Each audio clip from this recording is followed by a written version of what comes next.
Hey guys, it's Nita, the Gifted One. And it's the story coming out of McKinney, Texas. And basically it was, I'm not gonna lie, I'm not really gonna talk about what led the cops to go there and the whole thing. I just want to talk about that one police officer and how he handled himself with that 15-year-old black girl by the name of Dejira Beckton. Now, if I mispronounce your name, sweetie, I'm sorry. But she was 15 years old in a bikini, and I saw the video.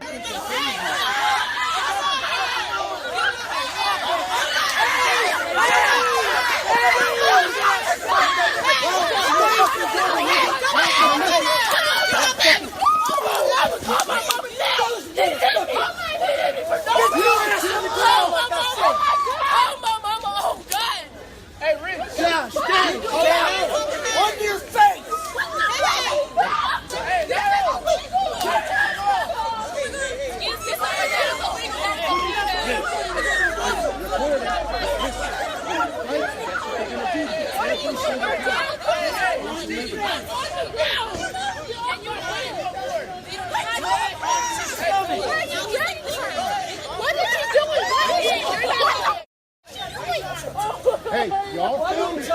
Y'all film it, okay? But you chill out. I literally That's my sister. She is shit. He's fucking abusing her. He put on his gun on her. No, I didn't. Get your butts out of here. That's my cousin. He pulled out his gun on her. I don't know. You also hit me too. You hit me too, though. Hit me in the face. Okay? So that's abuse. You know that. He basically pushed her face in the ground, forced her to keep her face in the grass, and then had the nerve to put his knee in her back. The child is in a bikini. What the hell does she have on her or in her bikini that can pose as a damn threat? And I've been reading a lot of articles, and I took a lot of black women. I go to University of Maryland, and my minor is Black Women's Studies. And I took a lot of classes that were talking about, black women, our place in America, and stuff like that. And one of the things that alarmed me was how black children are, when they express emotion, be it sadness, be it anger, be it happiness, whenever they express emotion within schools or within public arenas, it is always attached with some sort of negative connotation to it than if a white child had done it. And I've also seen articles where they talk about how young black girls are punished more harshly than young white girls for the smallest things in schools. Students of color face more harsher punishments for committing the same actions as their white peers. With an increased amount of law enforcement in schools, disciplinary actions can result in a student entering the criminal justice system. However, they receive more detention, more suspensions, more expulsions than their white female counterparts.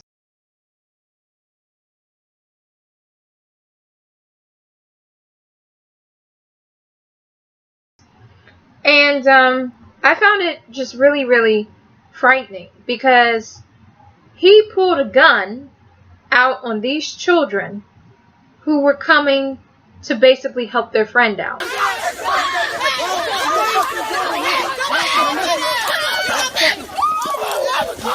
Because all she kept doing was crying and saying, please, saying, I gotta call my mother. Let me call my mother. And as someone who has been in situations where the shit was hitting the fan, Lord knows the one person I did want to call was my mother. And to have that white man, and then also, like, when I saw the video, I just kept thinking of, like, this is his way of exerting his power over her. The main fact that he kept his knee in her back for a long amount of time. You know what I'm saying? And then I'm sure he didn't like lightly press his knee on her. I'm sure he put some force behind it upon this rather skinny child's back. Hey, y'all film it. Y'all film it, okay? But you chill out. That's my sister. I mean, the girl looked like she was maybe $110. You know what I'm saying? And the force in which he used, you know what I'm saying, to get her on the ground, all because she was unwilling. Now, I have seen police officers and how they handle white people. Do it, do it! Ah! Get down! Get down! On the ground!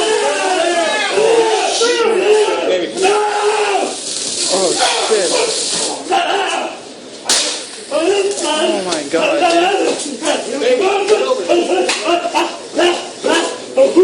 Get him again.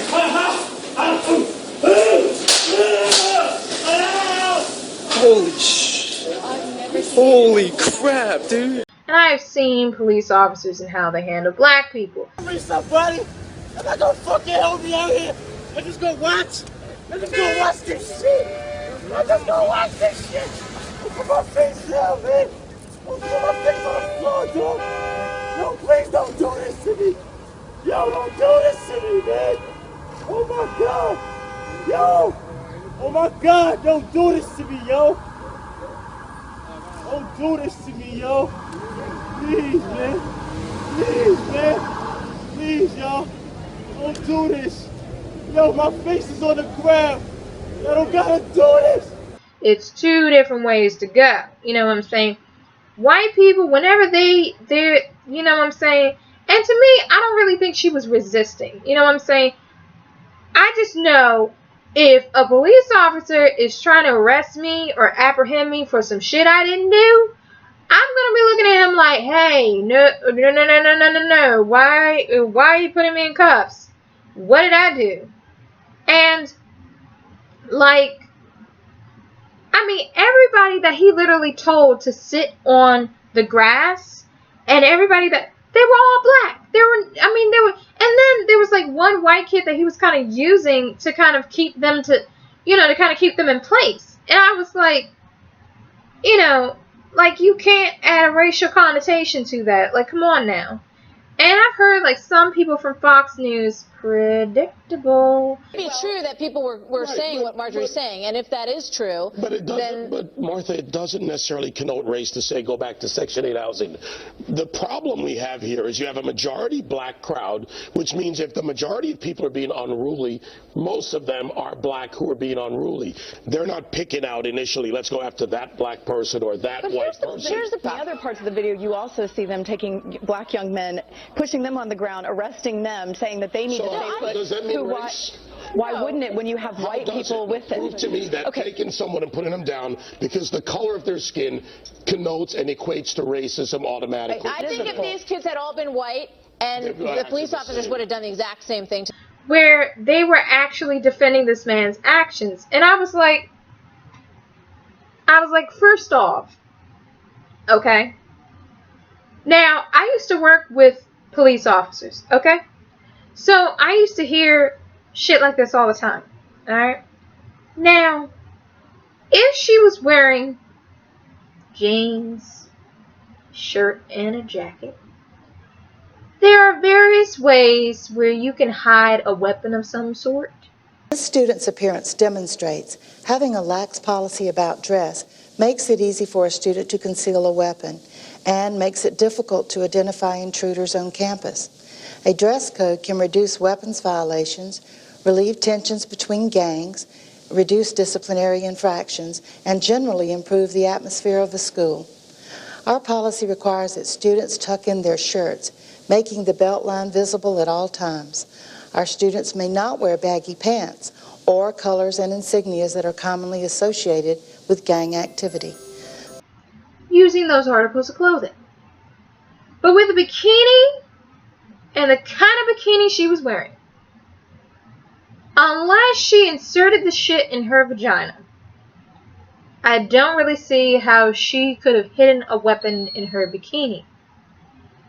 So that eliminates the whole notion that she posed a threat to this man. The only threat that I think she posed was that she was a young black teenager. And for some weird reason, you look at Trayvon Martin, you look at Tamir Rice, but there are endless stories of young black teens, male and female, that have been shot and killed, and children too, who have been shot and killed by police as a result, well, with Trayvon Martin, he wasn't a cop, but have been shot and killed by police and by white people, where just the main fact that they were black and looked like they were up to no good, they were black and had a toy gun, or they were just black, has somehow become synonymous with you're doing something wrong or you're doing something underhanded. And it's really starting to frighten me, the amount of racism that seems to be exploding from this country. And I think a lot of it has to do with the fact that on a daily basis, white people feel like they have to, now not all, because I know some cool ass white people, but some white people feel like that they have to repress a lot of their racism for the sake of political correctness. That some of them do get into positions like being a security officer, like being a security guard, like being a police officer. So they finally have an outlet, a quote-unquote positive outlet or legitimate outlet, where they can basically enforce their racism, have an avenue where they can express their racism and use a badge or use the law to hide behind. And it's amazing to me how many of these incidences are occurring, and it's even more amazing to me how a lot of these incidences are occurring with black children. You know, they're occurring with children, they're occurring with teenagers, and it's starting to get to the point where, as a black person, period, there used to be a time where as a black man or as a black woman, you knew certain shit can happen to you.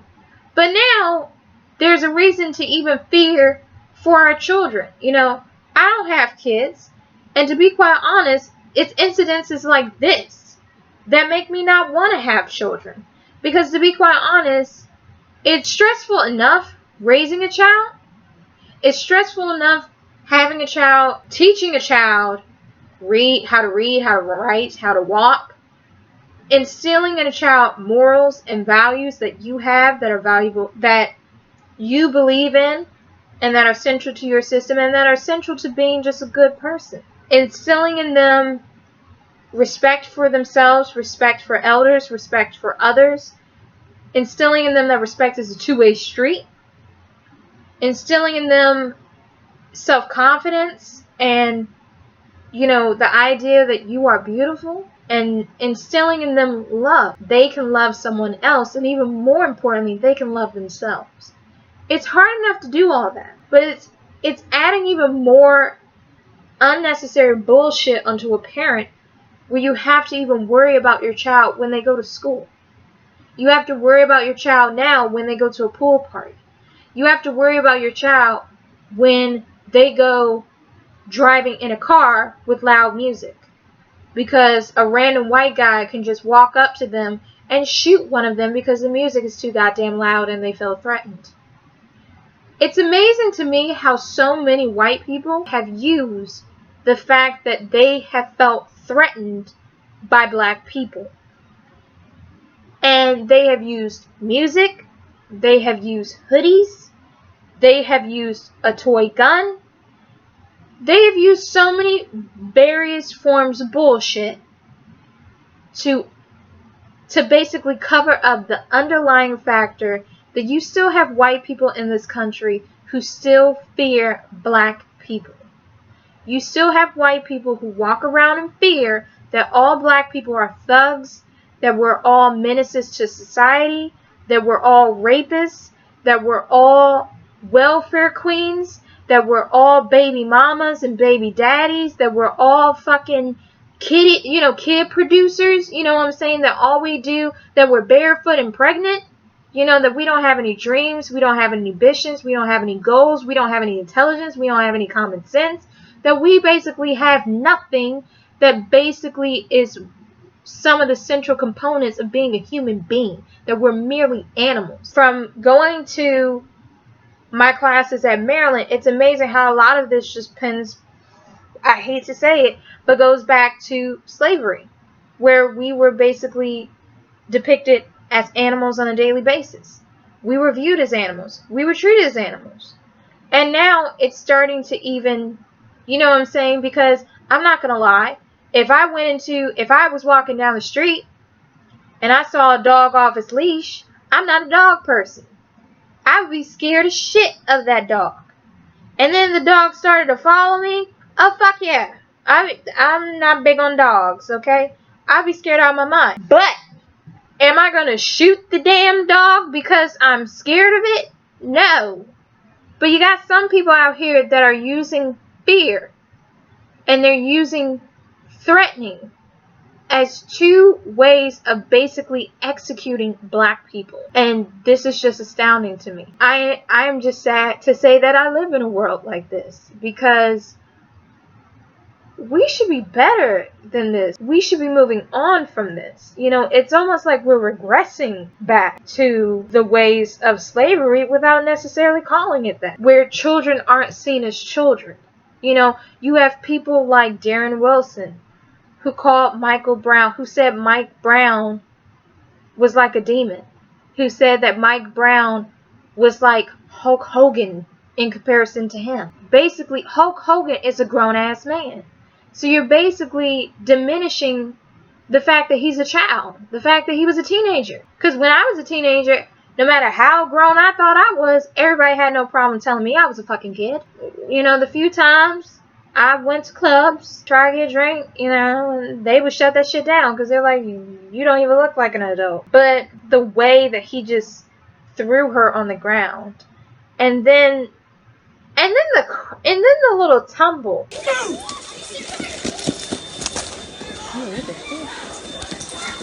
Like a bona fide rookie. You know what I'm saying? Like, he was too animated. He was too eager. And like I said, I've worked with police officers, and they see that kind of behavior in people who just came from the academy. Not someone who's supposed to be a seasoned officer. I don't know his title, and I really don't care. Because the point is, he didn't act like his position. He acted like a man who probably felt like, and that's another thing about police officers that kind of get on my nerves, is their whole notion of respect. You know, I mean, I took a policing class, and they basically said 80% of how police will treat you is all dependent upon your demeanor. Seriously.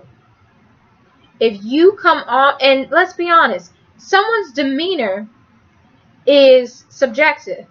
Like how I mentioned in my video, resting bitch face versus all smiles, to me, my demeanor is I'm cool, I'm chill.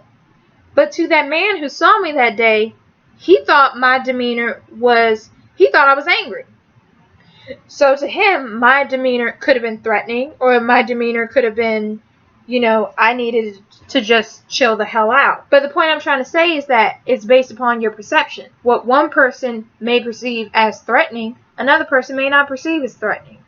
How one person may perceive my demeanor, another person may not perceive it the same way. How a police officer treats you is based upon their perception of you, their interpretation of who you are based upon what they see. And let's be honest, if they see a black person, not all police officers, but you do have some out there who would think that you're up to no good, that you're an animal, that you're dumb, and that they can do whatever they want to you, and the law is not going to penalize them for it. And sadly, with incidences with Michael Brown, with incidences with Eric Gardner, Tamar Rice, Freddie Gray, but the point I'm trying to say, all those people, and many more whose names I can't It's amazing how many people have died in this year alone.